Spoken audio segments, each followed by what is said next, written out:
ವ್ಯಕ್ತಿತ್ವದ ವಿಷಯವಾಗಿ ಪರಿಚಯಿಸ್ತಾ ಇದೆ.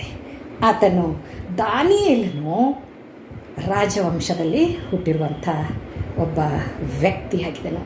ಅವನಲ್ಲಿ ಯಾವ ಅಂಗದೋಷ ಇರಲಿಲ್ಲ, ದೇಹದ ಯಾವ ಭಾಗದಲ್ಲಿಯೂ ದೋಷವಿರಲಿಲ್ಲ. ಆತನ ಕಣ್ಣು ಕುರುಡಾಗಿರಲಿಲ್ಲ, ಮೂಕಾಗಿರಲಿಲ್ಲ, ಕೈಕಾಲುಗಳು ನೆಟ್ಟಗೆ ಇತ್ತು. ಎಲ್ಲ ದೇಹದ ಅಂಗಾಂಗಗಳು ದೋಷವಿಲ್ಲದೆ ಚೆನ್ನಾಗಿದ್ದವು ಎಂದಿದ್ರ ಅರ್ಥವು ನಮ್ಮನ್ನು ಸೂಚಿಸ್ತದೆ. ಅಷ್ಟೇ ಅಲ್ಲದೆ ದಾನಿಯೇಲನು ಸುಂದರನಾಗಿದ್ದನು ಎಂದು ಸತ್ಯವೇದ ತಿಳಿಸ್ತದೆ. ಸುಂದರನಾಗಿದ್ದನು, ಯುವಕನಾಗಿದ್ದನು, ಪ್ರವಾದಿಯಾಗಿದ್ದನು, ಪಂಡಿತನಾಗಿದ್ದನು. ಎಷ್ಟೊಂದು ಗುಣಗಳು ಆತನಲ್ಲಿ ಅಡಕವಾಗಿವೆ. ವಿದ್ಯಾ ನಿಪುಣನಾಗಿದ್ದನು, ಜ್ಞಾನ ವಿವೇಕಗಳನ್ನು ಹೊಂದಿದವನಾಗಿದ್ದ